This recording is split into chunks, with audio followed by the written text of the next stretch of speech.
दोस्तों, क्या आगामी विधानसभा चुनाव में छत्तीसगढ़ के अंदर सभी 90 सीटों पर क्या अब पुलिसकर्मी भी चुनाव लड़ने वाले हैं? इसी महत्वपूर्ण मुद्दे के बारे में हम इस वीडियो के अंदर बात करेंगे। नमस्कार दोस्तों, मैं हूं आपका दोस्त लोकेश साहू और आप देख रहे हैं लोकेश छत्तीसगढ़िया यूट्यूब चैनल। आप सभी साथियों का हमारे इस चैनल पर बहुत बहुत स्वागत है। दोस्तों, इस बार का छत्तीसगढ़ का विधानसभा चुनाव बहुत ही खास होने वाला है, क्योंकि जो जानकारी मिल रही है, जो अपडेट मिल रही है, उसके मुताबिक पुलिसकर्मियों के कई सारे लंबित मुद्दों को लेकर अब खुद पुलिसकर्मी भी अब अपनी अपनी पद से इस्तीफा देकर चुनाव मैदान में उतरने का ऐलान कर दिया है। दोस्तों, क्या है पूरी खबर? दैनिक भास्कर के पोर्टल रिपोर्ट की माने तो पूर्व पुलिसकर्मी उज्जवल दीवान जी और संजीव मिश्रा जी के नेतृत्व में अब प्रदेश के पुलिसकर्मियों ने अपना अलग से एक आजाद जनता पार्टी नाम से राजनीतिक पार्टी का ऐलान कर दिया है, जिसके बैनर तले पुलिसकर्मी चुनाव मैदान में हुंकार भरने वाले हैं और पूरे प्रदेश का राजनीतिक समीकरण को बदलने वाले हैं। दोस्तों, खबरों की माने तो छत्तीसगढ़ में पुलिस कर्मियों ने भी अपनी पॉलिटिकल पार्टी बना ली है। प्रदेश में हुए पुलिस परिवार आंदोलन के नेता उज्जवल दीवान और संजीव मिश्रा समेत कई पुलिस कर्मियों ने अपनी आजाद जनता पार्टी को ज्वाइन कर लिया है। इसमें से कुछ पुलिसकर्मी बर्खास्त हैं, कुछ ने इस्तीफा दे दिया है, जो कि मंजूर नहीं हुआ है। आजाद जनता पार्टी के बैनर तले अब सभी 90 विधानसभा सीटों में चुनाव लड़ने की तैयारी है। इस पार्टी में डॉक्टर, वकील और कई प्रोफेशनल जैसे बुद्धिजीवी भी जुड़ गए हैं।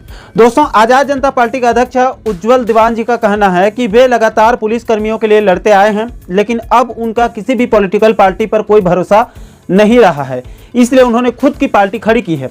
राज्य के सभी पीड़ितों को न्याय दिलाना पार्टी का मकसद होगा। प्रदेश के अलग अलग जिलों में बैठकें हो रही है। उज्जवल दीवान जी का यह भी कहना है कि कई लोग फ्रंट में आए बिना भी उनको सहयोग कर रहे हैं। आने वाले दिनों में कई पीड़ित पुलिसकर्मी इस्तीफा देकर चुनाव लड़ने वाले हैं। इधर PHQ से निलंबित पुलिस कांस्टेबल संजीव मिश्रा जी का कहना है कि जब उनका इस्तीफा मंजूर होगा तब वे गृह मंत्री के खिलाफ चुनाव लड़ेंगे, और अगर नहीं होता है तो गृह विभाग का पीड़ित सिपाही ताम्रध्वज साहू के खिलाफ और जेल विभाग का पीड़ित कांस्टेबल संसदीय सचिव के खिलाफ, यानी कि ये दोनों जो है वो चुनाव लड़ेंगे। दोस्तों, यहां पर मैं आपकी जानकारी के लिए यह भी बता दूं कि उज्जवल दीवान इस वक्त धमतरी जिले में कांस्टेबल के पद पर पोस्टेड हैं।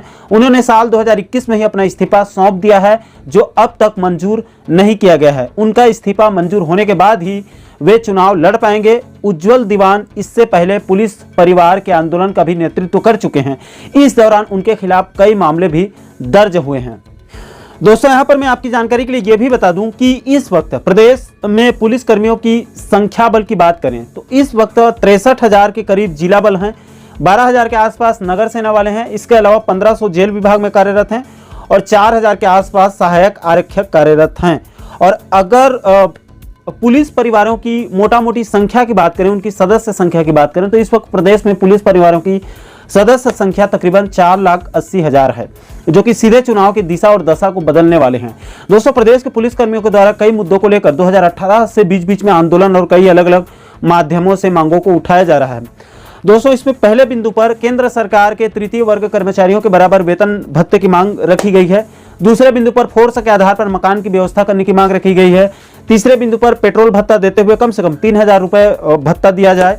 चौथी मांग, मध्य प्रदेश के तर्ज पर पुलिस किट को बंद करके किट भत्ता अलग से दिया जाए, उसको बंद किया जाए पुलिस किट को और उसके बदले में किट भत्ता दिया जाए। पांचवी मांग, ड्यूटी के दौरान मरने वाले पुलिसकर्मियों को शहीद का दर्जा देते हुए मध्य प्रदेश के तर्ज पर 1 करोड़ रुपए की सहायता राशि और परिवार के एक सदस्य को अनुकंपा नियुक्ति दिया जाए। छठवें बिंदु पर अवकाश की पात्रता को अन्य विभागों की तरह अनिवार्य किया जाए और सप्ताह में कम से कम 1 दिन छुट्टी निश्चित की जाए। सातवें बिंदु पर मांग रखी गई है कि अन्य विभागों की तरह राज्य के तृतीय वर्ग पुलिसकर्मियों के परिवार को जो है वो मुफ्त इलाज की व्यवस्था उनके लिए किया जाए। आठवें बिंदु पर बाकी के अन्य विभागों की तरह पुलिसकर्मियों का भी 8 घंटे ड्यूटी निर्धारित की जाए और साथ ही साथ नक्सल प्रभावित इलाकों में तैनात बल को उच्च मानक के बुलेट प्रूफ जैकेट और अत्याधुनिक हथियार भी दिया जाए। 9वें बिंदु पर मध्य प्रदेश के तर्ज पर छत्तीसगढ़ में भी वरिष्ठता के आधार पर प्रमोशन दिया जाए।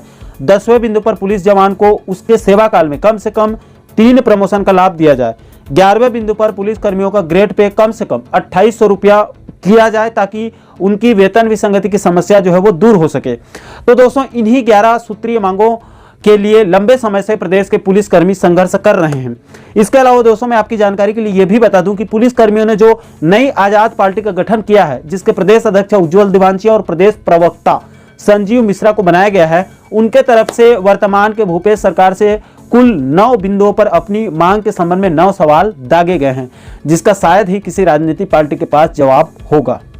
तो कुल मिलाकर दोस्तों, प्रदेश के पुलिस कर्मियों से जुड़ी इस वक्त की बड़ी खबर है कि प्रदेश के पुलिस कर्मियों के कई महत्वपूर्ण और लंबित मांगों को लेकर अब पुलिस कर्मियों ने आजाद जनता पार्टी नाम से अपना खुद का एक राजनीतिक पार्टी का गठन कर दिया है, जिसके प्रदेश अध्यक्ष उज्जवल दीवान जी और प्रदेश प्रवक्ता संजीव मिश्रा जी इस पार्टी को आगे जन जन तक लेकर जा रहे हैं।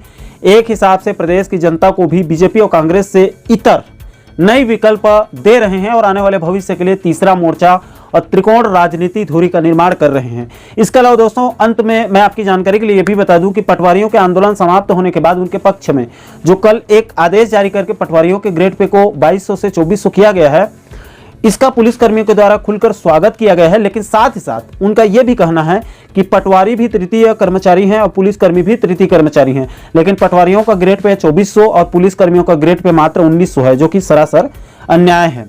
तो आशा करता हूं दोस्तों कि आप इस वीडियो के माध्यम से प्रदेश के पुलिस कर्मियों से जुड़ी पूरे मामले को आप अच्छे से समझ गए होंगे। दोस्तों, क्या प्रदेश के पुलिस कर्मियों के द्वारा जो नई राजनीतिक पार्टी बनाकर चुनाव लड़ने का ऐलान किया गया है, क्या ये सही निर्णय है और क्या आप इसका समर्थन कर रहे हैं अथवा नहीं? नीचे कमेंट सेक्शन में अपनी प्रतिक्रिया आप जरूर दीजिएगा। और दोस्तों, आप आगे भी प्रदेश के कर्मचारियों और शिक्षकों के साथ साथ पुलिस कर्मियों से जुड़ी महत्वपूर्ण मुद्दों पर वीडियो देखना चाहते हैं तो हमारे चैनल को आप सब्सक्राइब कर लीजिएगा, ताकि आने वाले सभी नए वीडियो का नोटिफिकेशन आप लोगों तक तुरंत पहुंच सके। दोस्तों, अभी के लिए फिलहाल इस वीडियो में इतना ही। मुझे दीजिए इजाजत। मैं मिलता हूं आपसे एक और महत्वपूर्ण मुद्दे के साथ, महत्वपूर्ण टॉपिक के साथ। तब तक के लिए जय हिंद, जय छत्तीसगढ़।